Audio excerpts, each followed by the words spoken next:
ಕಲ್ಲಡ್ಕ ವಿಟ್ಲ ರಸ್ತೆಯ ಕೆಲಿಂಚ ನಗರಿಮೂಲೆ ಸಮೀಪ ನಾಗರ ಹಾವೊಂದು ರಸ್ತೆ ಅಪಘಾತದಲ್ಲಿ ಮೃತಪಟ್ಟಿದೆ ಎಂದು ಹೇಳಿ ನಾಗದೇವರ ಬಗ್ಗೆ ಧಾರ್ಮಿಕ ಭಾವನೆಯನ್ನ ಮೂಡಿಸಿ ವಾಹನ ಸವಾರರಿಂದ ಹಣವನ್ನ ಸಂಗ್ರಹಿಸಿ ಇಬ್ಬರು ಅಪರಿಚಿತರು ಪರಾರಿಯಾದ ಘಟನೆ ನಡೆದಿರುವ ಬಗ್ಗೆ ಸ್ಥಳೀಯರಲ್ಲಿ ಗುಸುಗುಸು ಮಾತುಗಳು ಕೇಳಿ ಬರ್ತಾ ಇವೆ.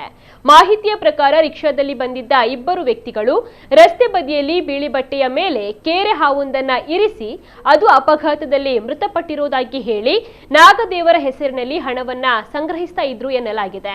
ಈ ವೇಳೆ ಅಲ್ಲಿಂದ ಸಂಚರಿಸ್ತಾ ಇದ್ದ ಅನೇಕ ವಾಹನ ಸವಾರರು ನಾಗದೇವರ ಬಗ್ಗೆ ಇರುವಂತಹ ಭಕ್ತಿ ಹಾಗೂ ಭಯದಿಂದ ಹಣ ಹಾಕಿ ಕೈ ಮುಗಿದು ತೆರಳಿರುವುದಾಗಿ ತಿಳಿದು ಬಂದಿದೆ. ಕೆಲ ಸರ್ಕಾರಿ ಅಧಿಕಾರಿಗಳು ಸೇರಿದಂತೆ ಹಲವು ಮಂದಿ ಹಣವನ್ನು ನೀಡಿರುವ ಬಗ್ಗೆ ಸ್ಥಳೀಯರು ಹೇಳ್ತಾ ಇದ್ದಾರೆ. ಆದರೆ ಈ ಘಟನೆಗೆ ಸಂಬಂಧಿಸಿದಂತೆ ಯಾವುದೇ ಫೋಟೋ ಅಥವಾ ವಿಡಿಯೋ ದಾಖಲೆಗಳು ಲಭ್ಯವಾಗಿಲ್ಲ.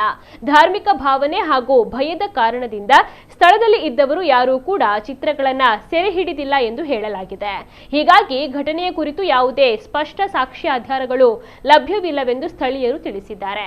ಹಣ ಸಂಗ್ರಹಿಸಿದ ಬಳಿಕ ಇಬ್ಬರು ಅಪರಿಚಿತರು ಅಲ್ಲಿಂದ ತೆರಳಿದ್ದು ನಂತರ ಅವರ ಸುಳಿವು ಕೂಡ ಪತ್ತೆಯಾಗಿಲ್ಲ. ಈ ಘಟನೆ ನಿಜವಾಗಿಯೂ ನಡೆದಿದೆಯೇ ಅಥವಾ ನಾಗದೇವರ ಹೆಸರಿನಲ್ಲಿ ಜನರ ಭಾವನೆಯನ್ನ ದುರುಪಯೋಗಪಡಿಸಿಕೊಂಡು ಹಣವನ್ನ ವಸೂಲಿ ಮಾಡಲಾಗಿದೆಯೇ ಎಂಬ ಕುರಿತು ಸ್ಥಳೀಯ ವಲಯದಲ್ಲಿ ಚರ್ಚೆ ನಡೀತಾ ಇದೆ.